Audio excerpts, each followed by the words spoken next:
দর্শক, অর্থ বাণিজ্যের খবরে যাওয়ার আগে জাতীয় কিছু খবরাখবর দেখে নেব। প্রকৃতিতে বৈশাখ আসে নানা রঙে, নানা রূপে, নতুন সম্ভাবনা আর স্বপ্নের গল্প নিয়ে। কালকের সূর্যোদয়ের সঙ্গে সঙ্গে বর্ষবরণে মাতবে পুরো দেশ। রমনার বটমূলে শেষ হয়েছে সব ধরনের প্রস্তুতি। মঙ্গল শোভাযাত্রার আনুষঙ্গিক উপকরণ তৈরির কাজও শেষ পর্যায়ে। হঠাৎ বৃষ্টি কিছুটা সমস্যা সৃষ্টি করলেও আয়োজকরা জানালেন, প্রাণের উৎসব উদযাপনে সব বাধাই তুচ্ছ। বৈশাখী আয়োজনের সবশেষ খবরাখবর জানাচ্ছেন ফয়সাল মোর্শেদ, ছবি তুলেছেন শাহিদুল ইসলাম হীরা। চৈত্রের শেষ সূর্যোদয় সময়ের আবর্তে হারিয়ে যাবে মহাকালের গর্ভে, বছরের অপ্রাপ্তি আর অপূর্ণতা নিয়ে। নতুন সূর্য ফিরবে নতুন জীবনের গল্প নিয়ে, শুভবোধ আর সত্য সুন্দরের প্রতিরূপে। বর্ষবরণের আনন্দ আয়োজনের অপেক্ষা পুরো বাংলায়। বর্ষবরণের সকাল শুরু হয় রমনার বটমূলে ছায়ানটের গানে।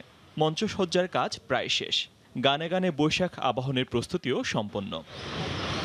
দীর্ঘকাল ধরে বর্ষবরণের প্রধান আকর্ষণ মঙ্গল শোভাযাত্রার প্রস্তুতিও সম্পন্ন হয়েছে চারুকলা অনুষদে। রং বেরঙের লোকজ ঐতিহ্যের প্রতিরূপ নিয়ে পুরোপুরি প্রস্তুত আয়োজকেরা। নতুন বছর সবার জীবনে বয়ে আনবে শান্তির সুবাতাস, বলছেন তারা। আমাদের স্ট্রাকচারগুলো মোটামুটি অলমোস্ট ডান। এখন স্ট্রাকচারগুলো আমাদের যে কাগজ পেস্টিং করা হলে তারপরে কালার করলে আমাদের স্ট্রাকচারগুলো আমরা র্যালিতে বের করতে পারবো। বছরটা ভালো কাটুক, আগের সব দুঃখ ভুলে যাব। বিচারটা খুব দ্রুত হোক এবং শক্তভাবে বিচার হোক, যাতে জাতি দেখতে পারে এবং অন্য কোনো মেয়ে যাতে নতুন কোনো নুসরাত জাহান রাফি আর না ফিরে আসে আমাদের মাঝে। আবহমান বাংলা লোকজ আয়োজন দেখতে চারুকলা অনুষদে ভিড় করছেন অনেকেই। সার্বজনীন এ উৎসবে সামিল হতে উন্মুখ ভিনদেশিরাও। সবাই একত্রে কাজ করছে, এটা দেখেই খুব ভালো লাগছে। আমি হুট করে রেগে যাই অনেক সময় আর কি। তা আমার 1426-এর আমার নিজের প্রতি নিজের থাকবে যে হুট করে যেন না রেগে যাই। So exciting to be a part of your culture and see your traditions. It's wonderful to be in among the Bangladeshi people and to know some of your culture.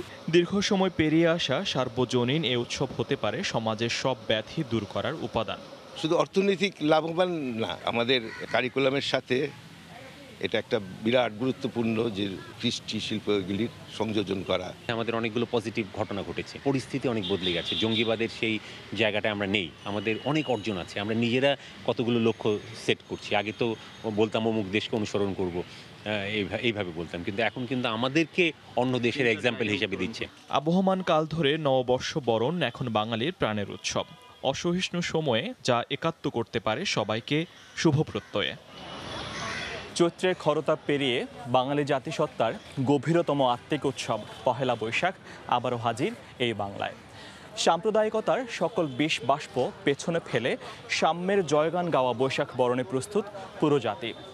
অর্থনৈতিক মুক্তির সাথে সাথে মানুষের মেধা ও মননের ইতিবাচক পরিবর্তনের স্লোগানে বের হবে মঙ্গল শোভাযাত্রা। উচ্চারিত হবে মস্তক তুলিতে দাও অনন্ত আকাশে, আধার আলোক মাঝে উন্মুক্ত বাতাসে। ঢাকা বিশ্ববিদ্যালয়ের চারুকলা অনুষদ থেকে ফয়সাল মোর্শেদ, সময় সংবাদ। বাংলা নতুন বছর 1426কে বরণে প্রস্তুত পুরো জাতি। এই মুহূর্তে চারুকলার সামনে আছেন রিপোর্টার মিজানুর রহমান কবির এবং রমনা বটমূলে আছেন সহকর্মী রাশেদ বাপ্পি। প্রথমে যাচ্ছি মিজানুর রহমান কবিরের কাছে। কবির, চৈত্র সংক্রান্তি এবং নতুন বছর শুরুর যে আগের দিন, এই দিনে অনেকেরই নজরে থাকে যে ঢাকা বিশ্ববিদ্যালয়ের চারুকলা থেকে মঙ্গল শোভাযাত্রার জন্য কীরকম কী প্রস্তুত হয়েছে বা কীরকম প্রস্তুতি নেওয়া হয়েছে। বিভিন্ন সংবাদের মাধ্যমে আপনারা বিভিন্ন সময় দেখেছেন যে এই চারুকলার প্রস্তুতি সম্পর্কে আমরা আপনাদের কাছে বিভিন্ন তথ্য উপাত্ত এবং চিত্র তুলে ধরি।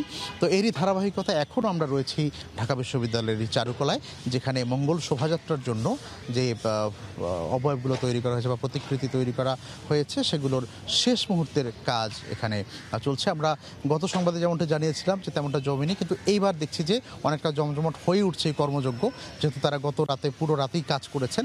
এই জন্য সকালটায় কিছুটা দেরিতে কাজ শুরু হলে এখন কিন্তু ধীরে ধীরে জমে উঠতে শুরু করেছে তাদের এই কর্মযজ্ঞ। এখানে আমার সঙ্গে একজন রয়েছেন, এই দায়িত্ব পালন করছেন যিনি, তার সঙ্গে একটু জানতে চাই। অমিয় সরকার, কথা হচ্ছিল একটু আগে আপনার সঙ্গে, আপনারা কি আয়োজন করছেন একটু দর্শকদের জন্য বলবেন এবং কি কি আয়োজন নিয়ে এবার মঙ্গল শোভাযাত্রার প্রস্তুতি সম্পন্ন হয়েছে?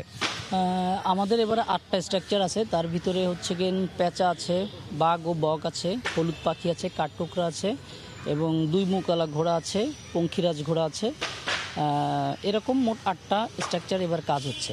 আসলে কি এবছর নতুন কোনো কিছু আছে নাকি প্রতি বছর এগুলোই হয়? না না, প্রতি বছর এগুলো হয় না আর কি। মানে এবার তো নতুনত্ব অবশ্যই আছে, যেরকম হলুদ পাখি আছে, আমাদের কাঠঠোকরা আছে, ওই যে গাজীর পট, যেটা পট মানে বট গাছ আছে সেটা আছে, বক এবং বাঘ যে ইয়েটা আছে এটা আছে, মানে এগুলো সবই নতুন আর কি। তেমন আসলে পুরানো তেমন কিছু নাই আর। তো প্রস্তুতির যে অবস্থা দেখছি, কাল সকালেই শোভাযাত্রা হবে, সময়টা কখন সেটি উল্লেখ করে বলবেন যে প্রস্তুতির কোন পর্যায়ে আপনারা আছেন, আমরা যদি দেখাচ্ছি দর্শকদেরকে এই চিত্রগুলো। আমাদের মঙ্গল শোভাযাত্রা হবে সকালে, মানে প্রত্যেকবার যে সময়টা হয় ঠিক সেই সময় হবে আমাদের মঙ্গল শোভাযাত্রা। আমাদের কাজ অনেকটাই এগিয়ে গেছে আর কি, যতটুকু আছে সারা রাত ধরে আমরা কাজ করছি। এখন মানে আমাদের ছাত্রছাত্রী বা যারা আছে তারা বাইরে আছে, একটু পরে হয়তো চলে আসবে আর কি। অনেক দর্শনার্থীও তো আসছেন আপনাদের এখানে, আপনাদের কি মনে হচ্ছে যে জমজমাট হবে কিনা বা কিরূপ আশা করছেন কালকের মঙ্গল শোভাযাত্রা? না, আসলে জমজমাট হবে এবং ভালো হবে আশা করি। আমাদের কোনো সমস্যা হচ্ছে না এবং সবার প্রচেষ্টায়, আসলে সবার সম্মিলিত প্রচেষ্টা এবং সবাই যে আসছে এখানে আনন্দ উপভোগ করছে, সবার মিলেই আর কি এই কাজগুলো এগিয়ে যাচ্ছে আর কি। তো আরেকটি বিষয় জানতে চাই যে অন্য কোনো ঝামেলা না থাকলে আবহাওয়া একটু ঝামেলা করতে পারে, এমন একটা ইঙ্গিত দেখা যাচ্ছে বোধহয়। সেক্ষেত্রে প্রস্তুতি কি আপনাদের? মোটামুটি সেক্ষেত্রে আমাদের প্রস্তুতিটা অনেকটা এগিয়ে গেছে আর কি। এই যে আমরা আগের থেকে উপরে দিয়েছি, হ্যাঁ, সাইমানা দিয়েছি বা তাবু দিয়েছি। এখন র্যালিতে গেলে তো আসলে বাইরে গেলে তো তখন তো আর কিছু করার নাই। তখন ধন্যবাদ আপনাকে। কথা বলছিলেন আমার সঙ্গে আয়োজকদের একজন অমিয় সরকার। ঢাকা বিশ্ববিদ্যালয়ের চারুকলায় মঙ্গল শোভাযাত্রার জন্য যে প্রস্তুতি সেই বিষয়ে তিনি আমাদেরকে জানাচ্ছিলেন এবং আপনাদেরকে আমরা দেখানোর চেষ্টা করলাম এতক্ষণ যে কি কি আয়োজন এখানে আছে এবং সেগুলো কোন পর্যায়ে রয়েছে। পরবর্তী সংবাদে আবারও আমরা যাব। তবে যে বিষয়টি নিয়ে আয়োজন, অর্থাৎ বাংলা নতুন বছরকে বরণ করার জন্য আয়োজন, এর উল্লেখযোগ্য আরেকটি আয়োজন থাকে কিন্তু রমনা বটমূলে। সেখানে রয়েছেন সহকর্মী রাশেদ বাপ্পি, তিনি জানাবেন সেখানকার অবস্থা। রাশেদ বাপ্পি। কবির দরজায় করা নাড়ছে বাংলা নতুন বছর 1426। এই 1426 নতুন বছরের জন্য, নতুন সূর্য এবং নতুন ভোরের জন্য আমাদেরকে আরও কয়েক ঘন্টা অপেক্ষা করতে হবে। ঠিক তারপরও ঠিক এই মুহূর্তে রাজধানীর রমনা বটমূল কিন্তু নতুন বছরের যে আনন্দ, সেই আনন্দের ভাসছে আমরা রাজধানীর রমনা বটমূল। এখানে এই মুহূর্তে আপনি জানেন যে প্রতি বছর যে ছায়ানটের শিল্পীরা নতুন বছরকে বরণ করে নেয় গান এবং সুরে সুরে, সেই যে আনুষ্ঠানিকতা, সেই আনুষ্ঠানিকতার মহড়া অনুষ্ঠিত হচ্ছে সকাল থেকে। প্রতি বছর বিকেলের দিকে আনুষ্ঠানিকতা হলেও আজ আমরা ব্যতিক্রম দেখতে পাচ্ছি। এবছর সকালেই তারা আনুষ্ঠানিকতা সেরে নিচ্ছেন, তারা তাদের মহড়ার কাজটি সেরে নিচ্ছেন। এর কারণ হিসেবে জানি যে বিগত কয়েকদিনে বিকেলের দিকে হুটহাট বৃষ্টি হয়েছে। বৃষ্টিতে যে বিড়ম্বনা, সেই বিড়ম্বনা থেকে বাঁচার জন্যই ভোরবেলায় তারা আনুষ্ঠানিকতা সেরে নিচ্ছেন। একই সঙ্গে এই সময় রোদের প্রখরতাও কম সকালে, ঠিক এই কারণেই আনুষ্ঠানিকতার যে কর্মযজ্ঞ সেটি আপনারা দেখতে পাচ্ছেন।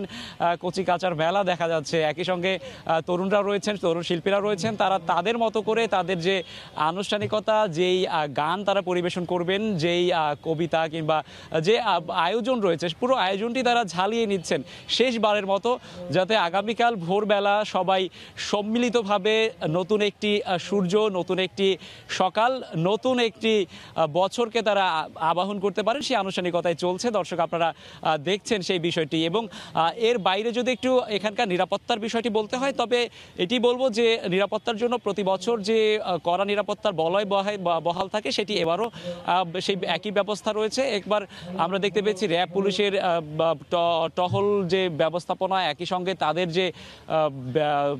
যে বুথ, সেই বুথও তৈরি করা হয়েছে। একই সঙ্গে সিসিটিভির ব্যবস্থাও করা হয়েছে যাতে কোনো ধরনের অপ্রীতিকর ঘটনা না ঘটে। এবং একই সঙ্গে একটু বিষয় জানিয়ে রাখি যে কিছুক্ষণের মধ্যে বা কিছুক্ষণ পর ঠিক এই রমনা বটমূলের এখানেই আসার কথা রয়েছে স্বরাষ্ট্রমন্ত্রী আসাদুজ্জামান খান কামালের। তিনি এসে পুরো নিরাপত্তা ব্যবস্থা তিনি পর্যবেক্ষণ করবেন বলে আমাদেরকে জানানো হয়েছে। একটু জানিয়ে রাখতে চাই, এবছর পহেলা বৈশাখের যে ছায়ানটের যে আনুষ্ঠানিকতা আছে, আনুষ্ঠানিকতার যে প্রতিবাদ্য, প্রতি বছরই তারা একটি বিশেষ প্রতিবাদ্যকে সামনে রেখেই তারা এই আনুষ্ঠানিকতা করেন। এবং আমরা একটু যদি পেছনে ফিরে তাকাই, বিগত কয়েকদিনে পত্র পত্রিকার পাতা এবং টেলিভিশনে যে সামাজিক অনাচার, নারীর প্রতি যে সহিংসতার বিষয়টি উঠে এসেছে, সেই বিষয়গুলোকে প্রতিপাদ্য রেখে যে সামাজিক অনাচারের বিরুদ্ধে প্রতিরোধ করার একটি আহ্বান থাকবে এই এবারের ছায়ানটের যে আনুষ্ঠানিকতা, সেই আনুষ্ঠানিকতার মধ্যে দিয়ে। এবং শুভবুদ্ধির উদয় হোক, এই বিষয়টি তারা বলছেন, যাতে সামাজিক অনাচারের বিরুদ্ধে আমরা রুখে দাঁড়াতে পারি। একই সঙ্গে এই ছায়ানট, এছাড়া বর্ষবরণের যে আনুষ্ঠানিকতা, বাঙালির যে চিরায়িত আনুষ্ঠানিকতা, এই আনুষ্ঠানিকতার পেছনে কিন্তু একটি কারণ রয়েছে যে সামাজিক অনাচার, একই সঙ্গে যে কোনো ধরনের অপ্রীতিকর ঘটনা প্রতিরোধে ঘুরে দাঁড়ানোর যে আমাদের যে প্রয়াস, বাঙালির যে প্রয়াস, সেই প্রয়াস তুলে ধরার একটি আয়োজন এটি। এছাড়া এই যে ছায়ানটের যে আনুষ্ঠানিকতা, সেটি কিন্তু সেই আমরা যদি ছায়ানটের যদি সেই আনুষ্ঠানিকতার প্রাথমিক পর্যায়ে বা শুরুর দিকটা তাকাই, তখনও কিন্তু আমরা দেখেছি যে পাকিস্তানের যে শাসকদের বিরুদ্ধে যে প্রতিরোধ গড়ে তোলার যে আনুষ্ঠানিকতা ছিল, যে প্রতিরোধ গড়ে তোলার যে দাবি নিয়ে তারা এই আনুষ্ঠানিকতা শুরু করেছিলেন, ঠিক একইভাবে এই বর্তমান সময়ে যে যুগ সংকট রয়েছে, সেই যুগ সংকট, সামাজিক অনাচারের বিরুদ্ধে প্রতিরোধ গড়ে তোলার এই আয়োজন হিসেবে তারা আগামীকাল অর্থাৎ পহেলা বৈশাখ 1426 নতুন বছরের প্রথম দিনটি তারা স্মরণ করতে চান এবং নতুন বছরকে তারা বরণ করে নিতে চান সামাজিক অনাচারের বিরুদ্ধে। এই ছিল আমার কাছে রমনা বটমূল থেকে ছায়ানটের যে আনুষ্ঠানিকতা, তার মহড়ার সবশেষ খবর। দর্শক, ছায়ানট থেকে রমনার বটমূল থেকে আমাদের সঙ্গে যোগ দিয়েছিলেন রাশেদ বাপ্পি এবং চারুকলা প্রাঙ্গণ থেকে আমাদের সঙ্গে যোগ দিয়েছিলেন মিজানুর রহমান কবির, জানাচ্ছিলেন বর্ষবরণের প্রস্তুতির সবশেষ খবরাখবর।